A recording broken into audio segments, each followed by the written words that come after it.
Recently, I took a university class called The Energy Transition, a roadmap to a smarter and cleaner energy system, which revolved around exactly what it promised, basically a step-by-step guide to how humanity could realistically run on clean energy within our lifetimes. And yes, I did say realistic. I mean, who knew? Turns out we already have all the energy we could ever need. We don't need fossil fuels, we don't need nuclear, we don't even need fusion to save the decade. The energy is right here. It has been for the past 5 billion years and will be for the next 5 billion.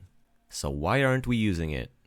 In the 1880s, humanity had the bright idea to power all the nightlights in the area through a single coal generator. By humanity, I mean Thomas Edison, and by the area, I mean Lower Manhattan. That's how the first commercial power grid came to be. And it was a great success. Everyone wanted their own, and Edison was very happy to hear it. But he had a problem. The grid ran on direct current, a relatively simple method where you just shoot the electrons down the wire. Unfortunately, physics states that the further the wire goes, the more energy you lose as heat. So what if we want to power a large area? We can either receive a fraction of the energy at the other end of the wire, or build a new power plant every couple of blocks, and both cost us money. But look who's here, it's Nikola Tesla. Yo, have you tried AC? You move the electrons back and forth really fast, so they basically shuffle into place wherever you use power. The problem? No way, bro, it fries everything it touches. You're trying to slackline on it, it's insanely scalable. You'd need transformers everywhere. True, but they will be insanely energy efficient by the end of the century, and that guy has the money to license them from Hungarians.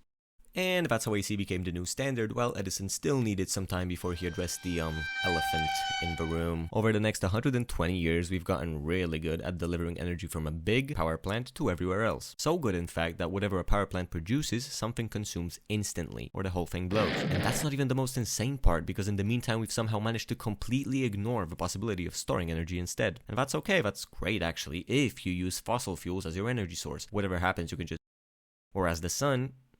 You see where I'm going with this? Solar became cheaper than fossil fuels back in 2018, so the question is no longer whether they're efficient, but how to store their energy. Back then, they only had lead-acid batteries, which were big, heavy, very expensive, and would die after a year, but since then, we invented lithium-ion batteries, and they got 50 times cheaper in the past 30 years, and 1,000 times cheaper than transformers in the past 15. And they're still getting cheaper and more efficient, so you can totally have a fridge-sized battery power a Texan family of 4's day of AC during a blackout. It's the same thing for long-term storage systems like hydrogen, which, while still expensive, are gonna get much cheaper and probably way faster than you think. So here's the thing. If every house is gonna have a solar panel and a battery, what's the grid even for?